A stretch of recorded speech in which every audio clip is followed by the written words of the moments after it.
నమస్తే అండి. కూకట్పల్లిలో రీసెంట్ గా ఒక ఇన్సిడెంట్ జరిగింది. లవ్ జిహాద్ అనే పేరుతో ఆ అమ్మాయిని ట్రాప్ చేసి అనుకోని విధంగా ఆ అమ్మాయిని ఒక నలుగురితో బ్యాడ్ గా పోర్ట్రేట్ చేయడం అనేది జరిగింది.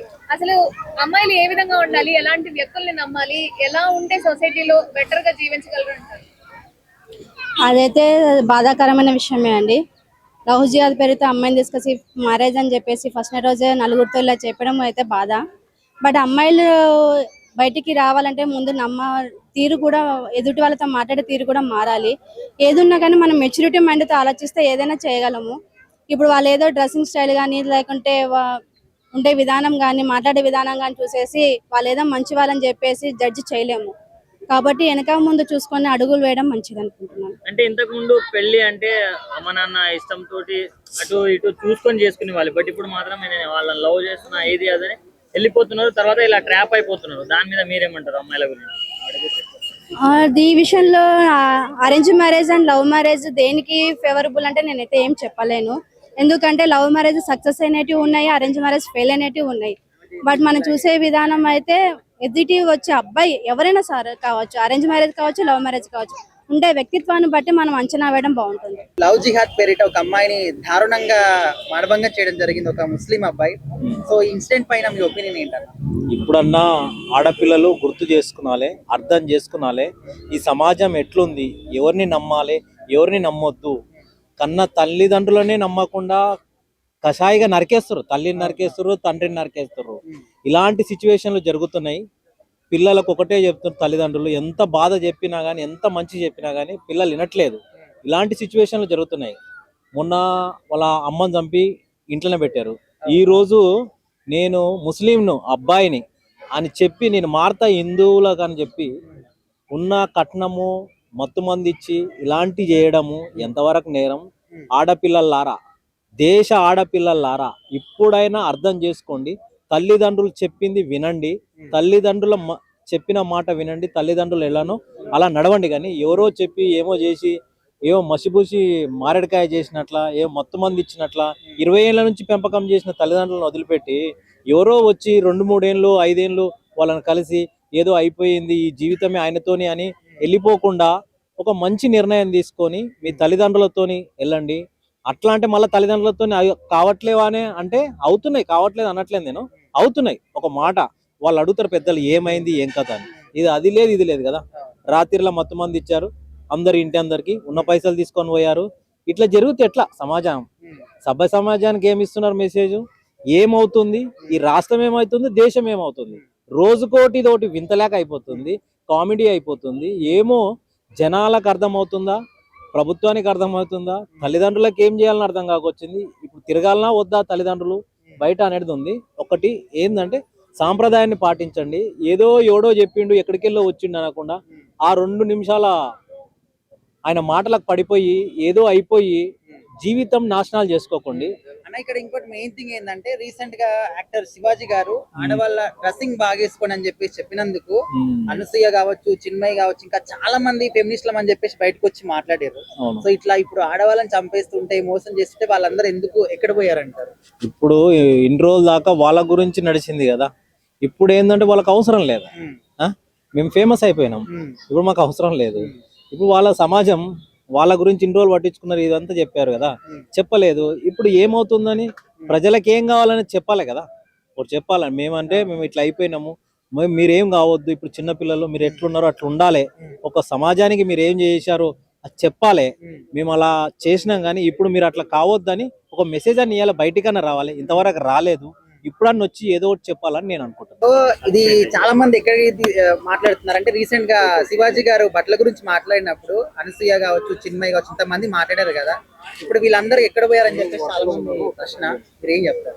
ఒక్కటండి, అమ్మాయిలు ఏదైనా కూడా అసలు అబ్బాయిని ఏదో హైదరాబాద్ లో పరిచయం కాగానే చూసి లవ్ చేయొద్దు. అసలు వాడి బ్యాక్గ్రౌండ్ ఏంది, అసలు వాళ్ళు ఏంది అని చెప్పేసి అర్థం చేసుకోవాలి. ఇష్టం వచ్చినట్టు ఎవరిని పడితే వాళ్ళు లవ్ చేస్తే జీవితాలు ఇట్లా ఖరాబ్ అవుతాయి.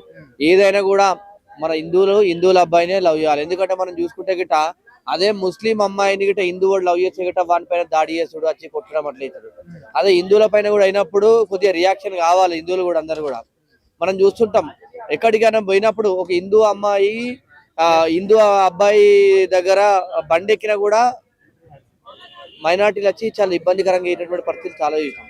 ఇలా మోసపోవద్దు, లవ్ జిహాద్ కి మోసపోవద్దు, ఇబ్బందికరంగా పడద్దు. మొన్ననే ఒక గతంలో వేసుకుంటే ఒక మహిళ చెప్పింది, ఎవరిని అయినా కూడా ముస్లింలను పెళ్లి చేసుకోవద్దని చెప్పేసి స్వయాన ఒక మహిళ ఆ రోజు నాడు ఆ గతంలో ఆమె ఇబ్బంది పడి చాలా మొత్తం బురకా తీసేసి చాలా అంటే చాలా ఇబ్బందికరమైంది. ఇట్లా సరే నీకు ఇష్టమై పెళ్లి చేసుకుంటే మంచి సంసారం కానీ దోస్తులతో కూడా మానభంగం చేయించడం అనేది చాలా, ఇట్లాంటి వాడిని కఠినంగా శిక్షించాలా, ఇలాంటి వాని పైన కఠినమైనటువంటి చర్యలు ప్రభుత్వం తీసుకోవాలని చెప్పి తెలియజేస్తుంది. చిన్న చిన్న విషయాలకి రియాక్ట్ అయిపోయి దాన్ని పెద్ద ఇష్యూ చేస్తారు కొంతమంది. ఇప్పుడు ఫెమినిస్టులం అని చెప్పేసి బయటకు వస్తా ఉంటారు. సో వాళ్ళందరూ ఇంత దారుణంగా ఆడవాళ్ళు మోసపోతుంటే ఎందుకు బయటకు వచ్చి మాట్లాడలేదు అంటారు? ఏదండి భయమా మరి? ఎందుకని గుర్తుపెట్టుకోండి, మన జీవితంలో మనం ఒకటేసారి పుడతాము, ఒకటేసారి చచ్చిపోతాం. నువ్వు మాట్లాడినా చచ్చిపోతాం, మాట్లాడకపోయినా చనిపోతాం. ఏదైనా కూడా మనిషి అంటే ఒక మానవత్వంగా ఉండాలి. మానవత్వాన్ని మనము మర్చిపోయి పనులు చేయదు. ఏదైనా ఇప్పుడు ఇవాళ గుర్తుపెట్టుకోండి, ఆ అమ్మాయికి అది ఇన్సిడెన్స్, అదే మన దగ్గర వాళ్ళకు మన వాళ్ళకైతే మనం రియాక్ట్ కామా? ఏదైనా కూడా అందరూ కూడా సమాజంలో అందరికీ కూడా బాధ్యతగా వహించాలి. ఏదైనా కూడా మాకెందుకు మా దగ్గర జరగలేదు కానీ ఉద్దేశంతో ఉండద్దు. అందరూ కూడా మేల్కోవాలి. వట్టి అనవసరమైనటువంటి విషయాలతోని అందరూ మాట్లాడారు. చిన్మయ్ గాని వీళ్ళు, శివాజీ గాని వీళ్ళు, ఇలాంటి విషయాలపైన ఎందుకు స్పందించలేదు? భయమా? భయపడే వీళ్ళు స్పందిస్తలేదని చెప్పి అనుకుంటున్నా. ఏమనాలి బ్రదర్, నాకు అర్థం కావట్లే. చెప్పండి, మన వాళ్ళకి ఎంత చెప్పినా ఎన్ని జరిగినా బుద్ధి రాదు, లిటరల్లీ బుద్ధి రాదు. ఇప్పుడు ఆమెకి ప్రేమించడానికి ఇంకెవరు దొరకలేదా? వీళ్ళే దొరికారా చెప్పండి? వీళ్ళే దొరకలేదు కదా. ఇప్పుడు ఎంతో మంది ఉన్నారు, వాళ్ళు ప్రేమించవచ్చు కదా. అసలు ఇవన్నీ కూడా ప్రేమలు ఎందుకు బ్రదర్? మాకే ఇక్కడ పెళ్లి చేసుకోవాలంటే భయం వేస్తుంది. ముందే వెనక ఈ మధ్య వైష్ణవి, ఇంకొకరు ఫ్రిడ్జ్ లో పెట్టేస్తారు, ఇంకొకరు కుక్కర్ అంటున్నారు. ఇవన్నీ చూసి మాకే పెళ్ళి అంటే భయం వేస్తుంది. వీళ్ళేమో పక్క ఏమంటారు, హిందువులు వచ్చి ముస్లింని, ముస్లిం వచ్చి హిందువుల్ని. ఎందుకు ఎన్ని జరుగుతున్నాయి బయట చెప్పండి? ఇలాంటి విషయాలు చూస్తూ కూడా ఆమె పోయి తీసుకెళ్లి మళ్ళీ ముస్లింలను ప్రేమించిద్దంట. అంటే నేను ముస్లిమ్స్ ని తప్పట్టట్లేదు, కొంతమంది మంచి వాళ్ళు ఉన్నారు, కొంతమంది చెడ్డవాళ్ళు ఉన్నారు. నేను అనేది చెడ్డవాళ్ళ గురించి, మంచి వాళ్ళ గురించి మాట్లాడట్లా. అర్థమవుతుంది? కొంతమంది ఎదవలైతే ఎవరైతే ఉన్నారో వాళ్ళ గురించి మాట్లాడుతున్నాను నేను. ఎంత వరస్ట్ గా బిహేవ్ చేస్తున్నారంటే, లైక్ నేనేమంటానంటే, ఇప్పుడు ఇట్లాంటి విషయాలు జరిగినప్పుడు ఎందుకు బయటికి రావట్లేదు గవర్నమెంట్ గానీ? అప్పుడు గవర్నమెంట్ అనేది జాగ్రత్త చెప్పాలి కదా, మీరు ఇలా చేయొద్దని చెప్పి, లేదా కఠినంగా ఏదైనా శిక్షలు వేయాలి కదా. ఇవన్నీ ఏం చేయట్లేదు, ఎందుకు నాకు అర్థం కావట్లేదు. ఇంకో విషయం ఏంద్రా అంటే, అనసూయ గారు, చిన్మయ్ గారు, లేకపోతే మన నాగబాబు గారు, వీళ్ళందరూ బుడుక్కుమంట వచ్చేస్తారు. ఏది డ్రెస్సుల గురించి, అవి ఇట్లా వేసుకోకూడదు, మా ఇష్టం, మా ఫ్రీడమ్ అని చెప్పేసి. ఇన్నిటి గురించి మీరు దిగినప్పుడు, ఇలాంటి విషయాల గురించి సమాజంలో ఇలాంటి జరుగుతున్నప్పుడు మీరు రారా, మీరు మాట్లాడరా? ఈ విషయం మీద నాకు అంటే, నేను ఎందుకు ఇది కోపంతో అడుగుతున్నా అంటే, మన వైష్ణవి ఇన్సిడెంట్ జరిగింది, అమ్మాయే కదా తను, అంత అన్యాయం జరిగింది కదా. చిన్మయ్ గారు ఎక్కడ పోయి నాకు అర్థం కావట్లేదు. ఇప్పుడు అమ్మాయిల విషయంలో జరిగితే నేను రియాక్ట్ అవుతాను అన్న మనిషి ఇప్పుడు ఎందుకు రియాక్ట్ అవ్వట్లేదు? తను కూడా అమ్మాయే కదా అని మీ దగ్గర న్యూస్ రాలేదా? లేకపోతే మీరు న్యూస్ వచ్చినా చెప్పట్లేదా? అంటే మీరు యాక్షన్ తీసుకోవట్లేదు. ఎందుకు మీరు మాట్లాడట్లేదు? ఇట్లాంటి వాడి గురించి మీలాంటి వాళ్ళు పెద్దవాళ్ళు ఫైట్ చేస్తేనే కదా బాగుంటది. ఇప్పుడు మేము ఎంతో ఫైట్ చేసాము, లాస్ట్ కి ఏమొచ్చింది? సొల్యూషన్ రాలేదు. మీరు ఫైట్ చేస్తే బాగుంటది. పెద్ద వాళ్ళు దిగితే ఇలాంటి విషయాల్లో ఖచ్చితంగా గవర్నమెంట్ అనేది కూడా కింద దిగుతుంది, రియాక్ట్ అవుతుంది. ఇలాంటి విషయాల గురించి మీరు ఎందుకు రియాక్ట్ అవ్వట్లేదు? సో ఇదంతా కరెక్ట్ గా అనిపించట్లేదు. Very good question brother. Actual బట్టల గురించి తప్ప భవిష్యత్తు గురించి కూడా ఆలోచించారు ఇక్కడ. అందువల్ల వీళ్ళు ఇట్లా ఏడ్చినారు. ఈ సమాజం ఎట్లానే ఉంది, వాళ్ళు అట్లానే ఉన్నారు, గవర్నమెంట్ అట్లానే ఉంది. గవర్నమెంట్ ఇంకోటి పాయింట్ ఏంటంటే, మా అయితే ఏముంది, ఈ టాపిక్ మా అయితే 5 రోజులు నడిపిస్తారబ్బా, 5 రోజుల తర్వాత ఏమైపోద్ది, ఇంకో టాపిక్ వచ్చింది. సో దాని మీదకి వెళ్ళిపోతారు వీళ్ళు. దీని గురించి మనం పట్టించుకొని యాక్షన్ తీసుకొని అంత అవసరం ఏముంది అన్న ఫీలింగ్ మన గవర్నమెంట్ది. నేను లెటర్లు నిజం చెప్తున్నాను. ఎవరంటే ఇప్పుడు తిట్టుకుంటారేమో, మనం ఏం చేయలేం, దానికి ఉన్న మాట అది. అర్థమవుతున్న వాస్తవం అది. వాళ్ళ గవర్నమెంట్ ఒక్కడే అనట్లే, ఇక్కడ సమాజం కూడా అటే ఏడ్చింది.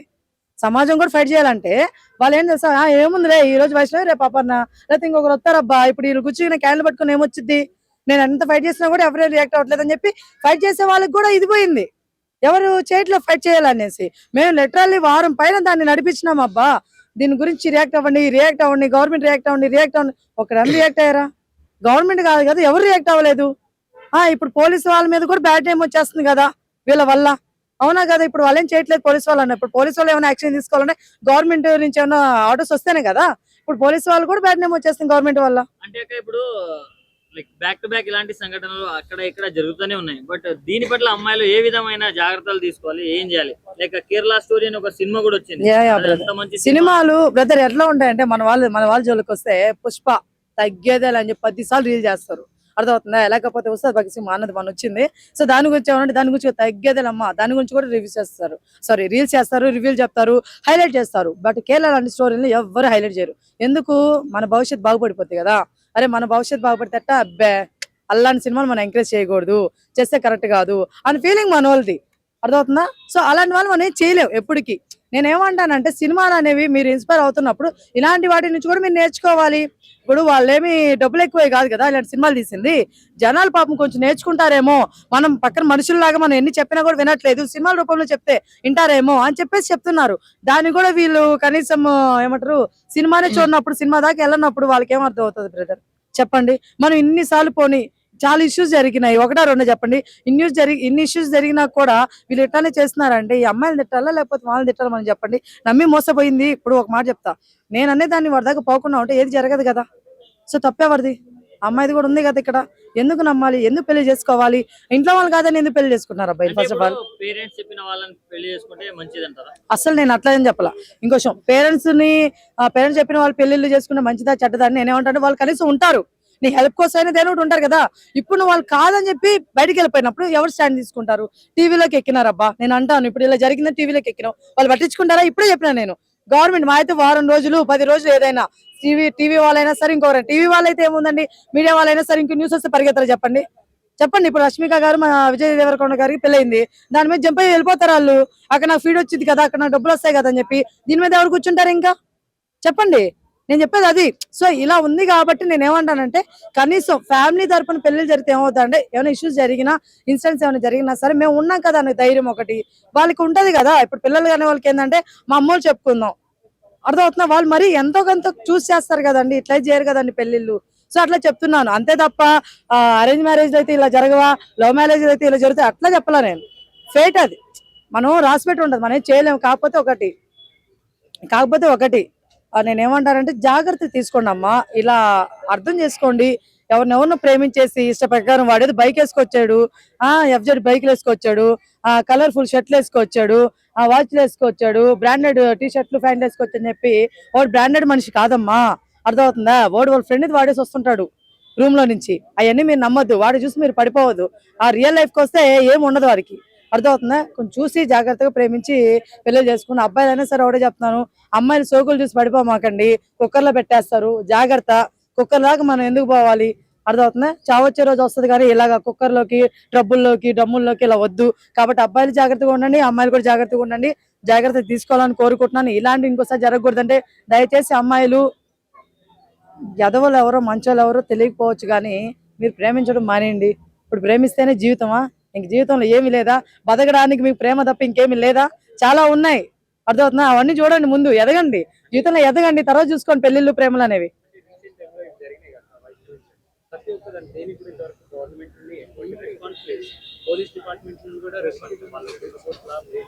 రెస్పాన్స్ లేదా అంటే బ్రదర్, ఇప్పుడు నువ్వు నాకు ఇప్పుడు వేరే లవ్ చేయాలని వచ్చింది కాబట్టి ఇప్పుడు క్వశ్చన్ అడిగావు. మొన్న అడిగావా? నిన్న అడిగావా? అడగలేదు. ఎందుకురా అంటే టాపిక్ లేదని చెప్తా. అంటే మన మీడియా వాళ్ళు అయినా సరే కొత్త టాపిక్ రాగానే జంప్ అయిపోతున్నారు బ్రదర్. దానివల్ల ఏమంటారు, దానికి సొల్యూషన్ రాదు. మనం ఒక దాని మీద స్టిక్ అనేవి కానీ మనం ఒక ఫైట్ చేయగలిగితే ఖచ్చితంగా దాని గురించి ఒక సొల్యూషన్ వస్తుంది. అది గవర్నమెంట్ అయినా ఇస్తుంది, పోలీసు వాళ్ళని ఎవరైనా సరే ఇస్తారు. మనం సొల్యూషన్ అనేది మనం తెచ్చుకోవాలంటే మనం గట్టి ఫైట్ చేయాలి, ఓ దాని మీద కూర్చొని ఉండాలి. అబ్బాయి మనకి ఎవరికి చెప్పండి? అబ్బాయి లేదు, రేపు అల్లు అర్జున్ గారి బర్త్డే ముందు రేపు కేక్ కటింగ్ కట్ చేయాలని మనకి ఎక్కువ అర్థమవుతుంది. దీని మీద కాదు, ముందు బర్త్డేలు పోతాయి పాపము, కేక్ కట్ చేయకపోతే మళ్ళీ అల్లు అర్జున్ గారు ఫీల్ అవుతారు ఇంట్లో కూర్చొని. మనోళ్ళకి ఇది కదా బాధ, అర్థమవుతుందా? ఇవి కాదబ్బా సమాజానికి ఉపయోగపడేవి. నువ్వు సమాజంలో ఉన్నావు కాబట్టి కొంచెం జ్ఞానం తెచ్చుకో, అర్థమవుతుందా? ఎలా ఉండాలి, ఎలా బిహేవ్ చేయాలి, ఒకరికి సహాయపడేలాగా నువ్వు ఫైట్ చేయి. నేను ఎవడైనా ఏమైనా అంటాడు ఫైట్ చేస్తే చెప్పండి, చేయరు కదా. మరి ఆలోచించండి, మన వాళ్ళు కూడా కొంచెం సమాజం పట్ల కొంచెం జాగ్రత్తలు అనేవి తీసుకుంటూ ఫైట్ చేయాలని కోరుకుంటున్నా ప్రతి ఒక్కరికి. ఇప్పుడు ఎన్ని రకాలుగా అవేర్నెస్ తీసుకొచ్చినా, ఎన్నో రకాలుగా హిందూ సంఘాలు పోరాటం చేసి నెత్తు నూరు కొట్టుకున్నా, సినిమాలు తీసినా, షార్ట్ ఫిల్మ్ తీసినా, లవ్ జిహాద్ అనేది జరుగుతుంది, ఆడబిడ్డలు అప్రమత్తంగా ఉండాలని ఎన్ని అవేర్నెస్ ప్రోగ్రామ్ చేసినా ఇలాగ బుట్టలో పడి వారి జీవితాలు నాశనం చేసుకుంటున్నారు ఆడబిడ్డలు. నిజంగా చాలా బాధేస్తుందండి. ఎందుకంటే పాకిస్తాన్ లాంటి విష సంస్కారం ఉన్నటువంటి దేశం, మన దేశం పైన ఇలాంటి ముస్లిం యువకుల్ని పంపి వారికి ఆర్థికంగా సహాయం చేసి, ఈ కులాని అమ్మాయిని నువ్వు లవ్ లో పడేస్తే, ట్రాప్ చేస్తే ఇంత డబ్బు అని చెప్పేసి బేరం పెట్టేసి వారిని తీసుకెళ్లి లవ్ జిహాద్ పేరుతో తీసుకెళ్లి ప్రేమించినట్టు నటించి పెళ్లి చేసుకుని వాళ్ళని మతం మార్చి వ్యభిచార గృహాలకు కొందరిని అవసరం దొరికిపోయిన ముక్కలుగా నరికి పార్సిల్ చేస్తున్నారు మరికొందరిని. ఇంత జరుగుతున్నా కూడా ఈ ఆడబిడ్డలు, ఈ గాడిదలకు బుద్ధి జ్ఞానం లేకుండా పోయింది. అసలు బుద్ధి ఉందా, జ్ఞానం ఉందా? ఇన్ని రకాలుగా అంతమంది చెప్తున్నారే, ఇన్ని రకాలుగా ఇంతమంది అన్నదమ్ములు ఇబ్బంది పడుతున్నారే, తల్లిదండ్రులు ఆత్మహత్య చేసుకున్నారే, కనీసం బుద్ధి జ్ఞానం ఉండాలి కదమ్మా. ఆ ఆ వర్గం వారిని పెళ్లి చేసుకోకూడదు, ప్రేమించకూడదు అని తెలుసుకోవాలి కదా. తెలుసుకున్న తర్వాత ఎంత బాధపడ్డం ఎందుకు? వాళ్ళ సాంప్రదాయంలో ఒక వ్యక్తి పెళ్లి చేసుకుంటే నలుగురు అనుభవించే అవకాశాలు కూడా ఉన్నాయి. ఆ నలుగురు కూడా నిన్ను ఒక యంత్రంలా వాడుకుని ఒక అవసరం లేదాక ఆట వస్తువుగా వదిలేస్తున్నారు కదా. ఇన్ని రకాలైనటువంటి సంఘటనలు జరుగుతున్నాయి కదా. ఇప్పటికీ కూడా బుద్ధి మార్చుకోకుండా, బుద్ధి జ్ఞానం లేకుండా వాళ్ళ వల్ల పడి వాళ్ళ మాయ మాటలు నమ్మి మీ జీవితాలు మీరు నాశనం చేసుకున్నారంటే ఏ రకంగా మిమ్మల్ని మీకు చెప్తే అర్థమవుతుంది? ఏ రకంగా మిమ్మల్ని దండిస్తే మీకు బుద్ధి వస్తుందో అర్థం కావట్లేదు. అంటే సార్ ఇప్పుడు దీని పట్ల పేరెంట్స్ కావచ్చు, అమ్మాయిలు కావచ్చు, ఎలాంటి జాగ్రత్తలు పాటించాలంటారు? ఖచ్చితంగా పేరెంట్స్ నిఘా ఎక్కువగా ఉండాలండి. పేరెంట్స్ నిఘా ఖచ్చితంగా లేకపోతే ఎంతో కాలంగా వాళ్ళు సంపాదించుకున్నటువంటి గౌరవాన్ని కూడా పోగొట్టుకుంటున్నారు. పోగొట్టుకుని ఏం చేయాలో తెలియక చాలా ఇబ్బందులు పడుతూ జీవితాలు నాశనం చేసుకుంటున్నారు. కాబట్టి లవ్ జిహాద్ పేరు మీద పాకిస్తాన్ ప్రభుత్వం చేస్తున్నటువంటి ఈ విష సంస్కృతిని మనం అరికట్టాల్సిన అవసరం ప్రభుత్వాలకు ఉంది. అలాగే మనం కూడా చాలా జాగ్రత్తగా ఉండాలా. ఆడబిడ్డల విషయంలో చాలా అప్రమత్తంగా ఉండాలా. లేకపోతే ఈ దుర్మార్గులు, ఈ విష పురుగులు ఈ ఇష్టానుసారంగా లవ్ జిహాద్ పేరుతో ప్రేమించి పెళ్లి చేసుకుని వాళ్ళని రాస్తూ, కోస్తూ, చంపుతూ ఇలాగా చాలా ఇబ్బందులు గురి చేస్తున్నారు. ఇది మాత్రం గుర్తుపెట్టుకోండి. మీరు ఈ లవ్ పేరుతో మోసపోయే కంటే క్వాలిటీ ఆఫ్ ఎడ్యుకేషన్ బాగా చదువుకుని మీ కాళ్ళ మీద మీరు నిలబడే విధంగా మీ జీవితాలు తీర్చిదిద్దుకోవాలని మనస్ఫూర్తిగా కోరుకుంటున్నాను. రియాక్షన్ చేయాలి, తప్పకుండా చేయాలి. రియాక్షన్ చేయకుండా ఎట్లయితుంది? ఇప్పుడు ఏంటంటే ఒక హిందూ అమ్మాయిని ఒక ముస్లిమ్స్ అబ్బాయి ప్రేమించాడు. సరే, ప్రేమించాడని ఆ అమ్మాయి కూడా నమ్మింది. ఆ ప్రేమ పెళ్లి దాకా వెళ్ళింది. ఇరువైపులో ఒప్పించుకొని పెళ్లి చేసుకున్నారు. ఇంతవరకు బాగానే ఉంది. మరి ఈ పైశాచికమైనది ఏందండి? నాకు అర్థం కాదు. ఇప్పుడు ఒక భార్యను ఒక మనిషి ఇంట్లో నుంచి చూపెట్టాలంటేనే 4 రకాలుగా ఆలోచిస్తాడు. ఇప్పుడున్న సిచ్యువేషన్ బట్టి ఒకటి ఆలోచించండి. ఒక భార్యను ఎవడన్నా ఇంటికి ఫ్రెండ్ వస్తేనే వాడిని కింది వరకే చూసుకుంటున్నారు. ఇప్పుడున్న ప్రజెంట్ సిచ్యువేషన్ కింది వరకు చూసుకుని పంపించేస్తున్నారు. ఎందుకంటే బాగలేదు, బ్యాడ్ సిచ్యువేషన్ ఉంది కాబట్టి. ఇటువంటి రోజుల్లో నువ్వు నలుగురిని తీసుకొని వచ్చి నువ్వు ఇట్లా చేపించడం అనేది ఇది ప్రేమ అంటారా, లేకపోతే పైశాచిక ఆనందం అంటారా? ఇది ఎవరు కూడా యాక్సెప్ట్ చేయకూడదండి. ఒక ముస్లిం సోదరులు కానీ, హిందూ సోదరులు కానీ అందరూ ఏకమై ఇటువంటి వాళ్ళకు తగిన శిక్ష చెప్తేనే ఇంకోసారి రిపీట్ కాకుండా ఉంటుంది. ఇటువంటి ఏదో దీనికి పులి స్టాప్ పెట్టాలి. ఇప్పుడు దీనికి సాగుతూ ఉండకూడదు, కామా ఉండకూడదు, పులి స్టాప్ ఉండాలి తప్పకుండా. దీని పట్ల పేరెంట్స్ కావచ్చు, ఆడపిల్లలు కావచ్చు, మన వాళ్ళు ఎట్లా జాగ్రత్త పడాలి? ఒకటి ఆడపిల్ల ఏంటంటే ఒక బిహేవియర్ని చూస్తూ, ఒక హైట్ని చూస్తూ, ఒక పర్సనాలిటీ చూస్తూ, ఇప్పుడు క్యారెక్టర్ని చూసి ప్రేమించాలి. తన క్యారెక్టర్ చూసి ప్రేమించాలన్నప్పుడు తనతో జర్నీ కావాలన్నప్పుడు జర్నీలో చాలా విషయాలు తెలుస్తాయి. మీరు తెలియదని అనుకోదు. ఒక ఐస్ క్రీమ్ పర్వాలు వెళ్ళినప్పుడు కూడా తన బిహేవియర్ ఎలా ఉంటుందో కనిపెట్టచ్చు. తన మాట తీరు ఎట్లుందో కనిపెట్టడానికి అవకాశాలు లేవని కాదు. తొందరపడకుండా నిర్ణయాలు తీసుకోకుండా ఆలోచించి ఆచితూచి వీడు ఎటువంటివాడా అని నిర్ణయం తీసుకుంటే మంచిది. పైన ఆకారం చూసి లవ్ చేస్తే రిజల్ట్ ఇలా ఉంటుంది. మరి ఎలాంటి శిక్షలు వేయాలంటారు దీనిపైన? ఏమి లేదండి, జీవిత ఖైదే. అంటే బతికి ఉన్నప్పుడు కూడా చనిపోయిన వాళ్ళతో సమానం కాకుండా జీవిత ఖైదు వేసేయాలి. అంతేగా, జీవితాంతం బయట లోకం అవసరం లేదు. ఉన్న రోజులు ఉండాలి, చనిపోయినప్పుడు తీసేయాలి. మరి ఇలాంటి సంఘటనలు బ్యాక్ టు బ్యాక్ జరుగుతున్నా కూడా మన వాళ్ళు ఎందుకు మారడం లేదు సార్? ఇప్పుడు ఒకటి ఆడపిల్ల మగపిల్లోని చంపేసిన రోజులు ఉన్నాయి. చాలా మొన్నటిదాకా అవి కూడా న్యూస్ ఉన్నాము. ఇప్పుడు కూడా మగపిల్లోడు ఇలా చేశారంటే జరుగుతున్నాయి. సమాజం అనేది ఒకటేసారి ఇప్పుడు ఈ ఆన్లైన్ సిచ్యువేషన్ వచ్చినప్పటి నుంచి చాలా ఫాస్ట్గా అయిపోతుందండి. పూర్వకాలంలో సెల్ ఫోన్లు, టీవీలో లేనప్పుడు చాలా దారుణం. ఇప్పుడు ఏంటంటే దారుణాలు అయిపోయినాయి అనమాట. ఇప్పుడు మనుషులు క్యారెక్టర్ని చూడట్లేదు, మనిషి బిహేవియర్ని చూసి లవ్ చేస్తున్నారు. అంటే వాళ్ళ దగ్గర ఏముంది అని ఆలోచిస్తున్నారు. అందరూ బండి ఉందా, అందరూ డబ్బు ఉందా, అంటే కొద్దిసేపు నాకు ఎంజాయ్మెంట్ కావాలి వాళ్ళకి అనే ఆలోచనతో ఉన్నారు. కాబట్టి ఇది మార్చుకుంటే చాలండి. ముందు మెయిన్ ఏంటంటే ఒకటి ముక్కు పరిచయం లేని వ్యక్తులతో కొద్దిగా పరిచయాలు తక్కువ చేసుకుంటే మంచిది.